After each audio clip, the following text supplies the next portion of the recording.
کچھ دن پہلے کراچی کے گل پلازہ میں لگنے والی آگ نے درجنوں خاندانوں کی روزی روٹی کو متاثر کر دیا تھا۔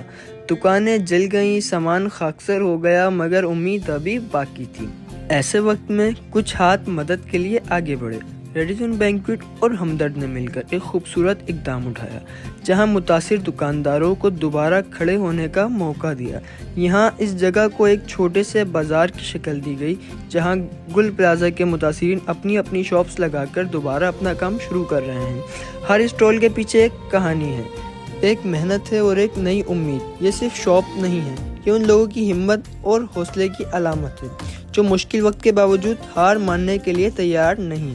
اور سب سے خوبصورت بات یہ ہے کہ یہاں صرف جگہ ہی نہیں دی گئی، بلکہ ان کا خیال بھی رکھا جا رہا ہے۔ اگر کسی کی سیل کم ہو تو اس کی مدد بھی کی جا رہی ہے۔ یہی تو کراچی کی پہچان ہے۔ یہ شہر مشکلوں سے ضرور گزرتا ہے، مگر اپنے لوگوں کو کبھی تنہا نہیں چھوڑتا۔ کراچی والے ہمیشہ ایک دوسرے کے ساتھ کھڑے ہوتے ہیں، چاہے حالات کتنے ہی سخت کیوں نہ ہوں۔ یہ روایت آج کی نہیں، یہ اس شہر کی پرانی روایت ہے کہ یہاں لوگ ایک دوسرے کا ہاتھ تھامتے ہیں اور مشکل وقت میں سہارا بنتے ہیں۔ گل پلازہ کے متاثرین کے لیے اٹھایا گیا اقدام صرف ایک انتظام نہیں، بلکہ ایک پیغام ہے کہ جب نیت صاف اور دل میں ہمدردی ہو تو امید کی روشنی دوبارہ جلائی جا سکتی ہے۔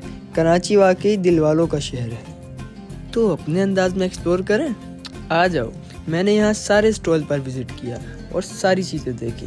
یہاں بہت یونیک آئٹمز تھے اور بہت ہی منفرد بھی، اور یہاں لوگ دور دور سے شاپنگ کرنے آئے ہوئے تھے، اور لگے ہاتھ ہم نے اپنا کام بھی سر انجام دے دیا۔ ہمیں سیگمنٹ کے لیے دکاندار بھی چاہیے تھے، تو ہم نے وزٹ کیا اور انہیں بتایا کہ بھائی آپ سے دانش تیمور ملنے کے لیے بے قرار ہیں، تو آپ اگر آ سکیں تو آپ کی نوازش ہوگی۔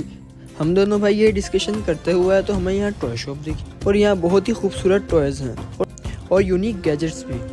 تو یہی کچھ یہاں کا ایکسپیرینس تھا۔ بہت مزہ آیا، بہت چیزوں کو ہم نے ایکسپلور کیا، اور یہاں کے لوگوں سے بات کر کے بہت اچھا لگا۔ تو یہ تھا اختتام۔ کیسا لگا اپنی رائے کے ساتھ کمنٹ باکس میں ضرور کیجیے گا۔ بائے بائے، اللہ حافظ۔